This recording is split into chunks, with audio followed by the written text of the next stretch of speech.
understand how AEW fits so much into Rampage. Like, it's only a 60-minute show, but somehow they go, we're going to have a match there, we're going to have a segment here, we're going to have a promo, and it never feels all wibbly-wobbly. It just flows like a majestic wave. I don't even know what that means. Hello, my name is Simon for WhatCulture. Thank you for joining me as always, and it is the show known as Ups and Downs, where we take the finger of power and we give the good bits an up and the bad bits a down when it comes to current professional wrestling. But we also have a retro version, so make sure you go and watch that, and you can get in the DeLorean and go back in time. But for now, we take my friend the FOP, and yes, we give the good bits and up, the bad bits a down, for the latest episode of AEW Rampage. That was me pushing AEW together. I haven't had a lot of sleep.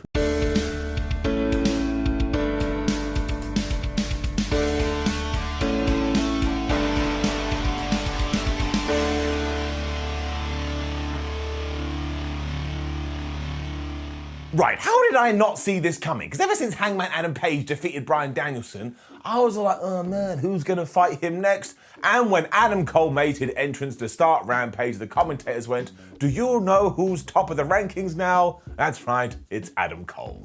Of course. So imagine that the plan is actually to take all these recognizable names and put them up against the Cowboy. Because again, we've already had Danielson, then we can do Adam Cole, and maybe you can even do CM Punk, and if Hangman beats all of them, ooh da lally, what a push that will be. Cole's also taken on Jake Atlas here, who recently signed with AEW, and I swear, if you have never seen Jakey Boy work before, now all of a sudden you'll be like, man, well I definitely should keep an eye on him, because he is just so damn good. We know that Adam Cole is so damn good, so together they made magic, and I went abracadabra. Once again, what does that even mean? The point was it was good. The wrestling was just stupid at the start of this, and you could probably say that Atlas won their exchange. So Adam was like, oh yeah, you want to try and upstage me on my show? Well, I'm going to take your head, and I'm gonna ram it into the ring post. Now, as some people rightfully pointed out, we do have Barry Barricade and we do have Alan the announce table because we give these things names in order to have feelings for them, but we do not have a name for a ring post. So I'm very proud to announce on this day, Rita the ring post. It's lovely to have you here. May you have a wonderful time busting people open. Atlas also had a brief comeback after this, but he made a terrible mistake when he went for a springboard and Adam Cole just ruined him with a backstabber. But this new recruit couldn't be kept down because he hit a dive, finally got his springboard, and finished that all off with a rolling clothesline chef's kiss. Wait a minute, you don't say chef's kiss, you do it with your hand.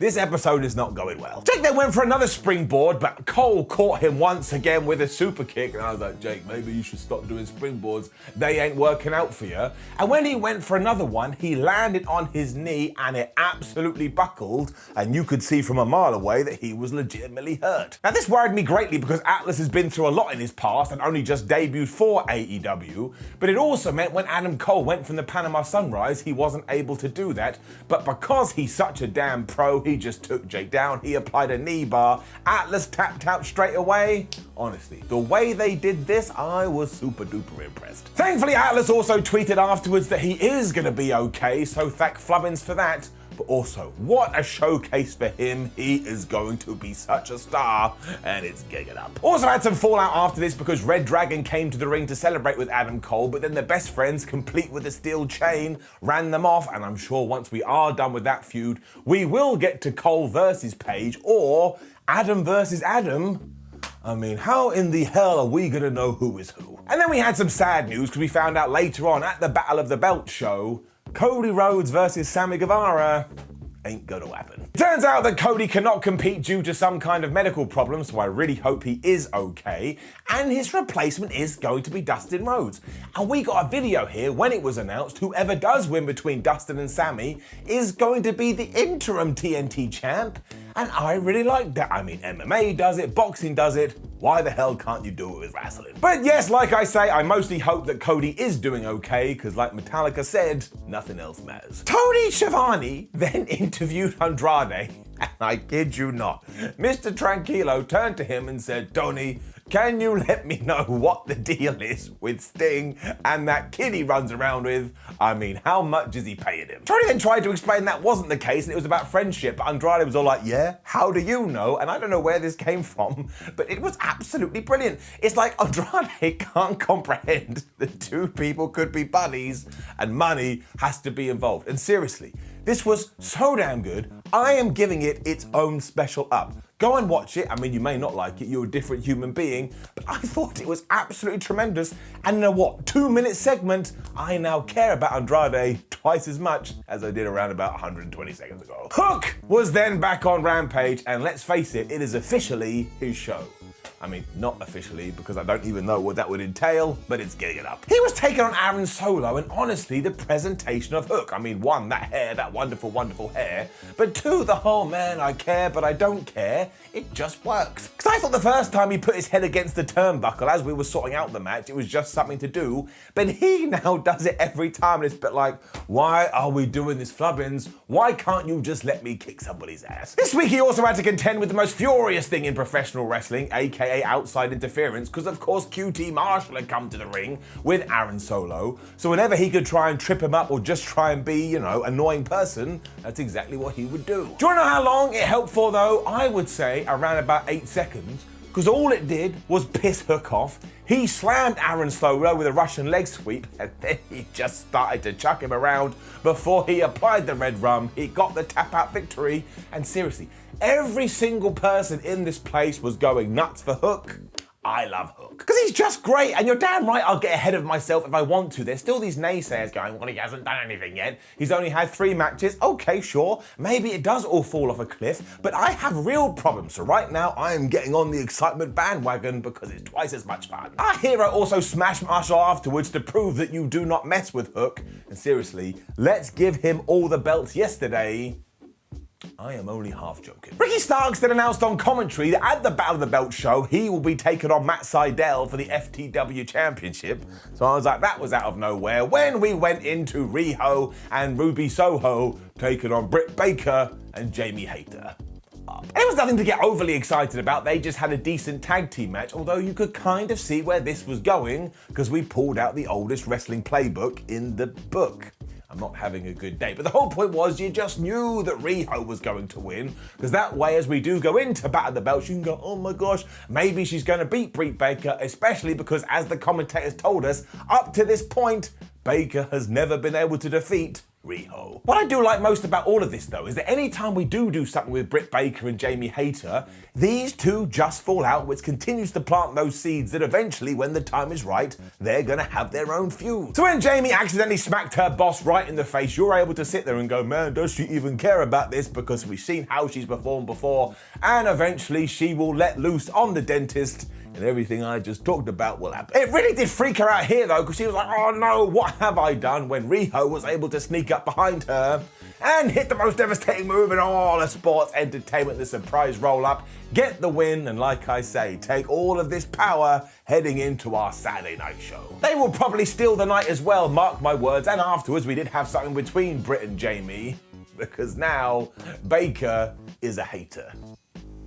I'm just gonna see myself out. Dan Lambert and the Men of the Year then got very mad that Dustin Rhodes was the person picked to challenge for the TNT Championship, because why wasn't it one of his boys? And I was like, you do make a very good point, Dan, when it was time for our main event. And seriously, what a main event it was. Because it was 2.0 and their son Danny Garcia taking on Eddie Kingston, Santana and Ortiz in a street fight.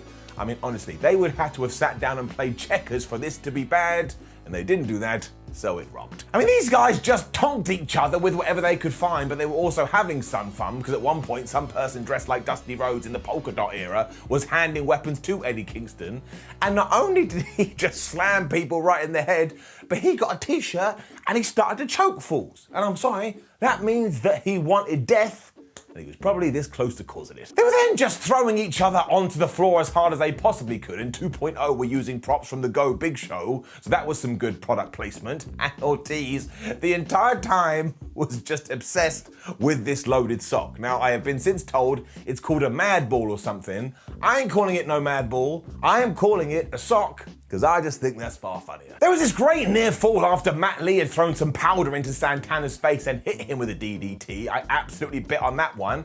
And it continued after a table spot, a low blow. But this is when Santana was like, nope, I'm not taking it anymore. and he got a steel chair, and he just started smashing everyone. The ending did see Jeff Parker left all alone with the Proud and the Powerful, and they hit their finisher, and then Santana hit this massive big lariat thingy to get the 1, 2, 3, and that made me feel all warm and fuzzy in my tum-tum because I love these guys and I really think they deserve a big old push to the moon. But seriously, you do need to go sit down and watch this because it's so frantic, it's so entertaining, it's so enjoyable, and the crowd absolutely eats it up.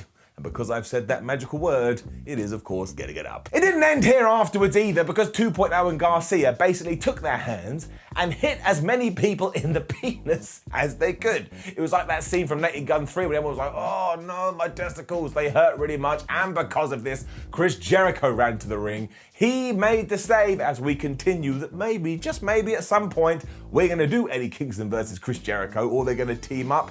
I will take either, although secretly, and don't tell anyone, I want Santana and Ortiz to turn on Chris Jericho and then take it from there. Why, I don't know, but for some reason I'd get a kick out of it. Which did indeed end AEW Rampage, and as I insinuated at the start, they are now just taking so much stuff and pushing it all together, and it was really good, but mostly because of Andrade and his misunderstanding of a child, I am giving it an up. Now please do leave a comment below and let us know what you thought about last night's AEW Rampage. Like the video, share the video, and subscribe. Head over to WhatCulture.com and make sure you read yourself some articles. Follow us on social media because it makes us happy. And go and watch all of the ups and downs because I watch wrestling so you don't have to. My name is Simon for WhatCulture. Thank you for joining me as always. Make sure you have a lovely day. Thank you for the support. See you soon.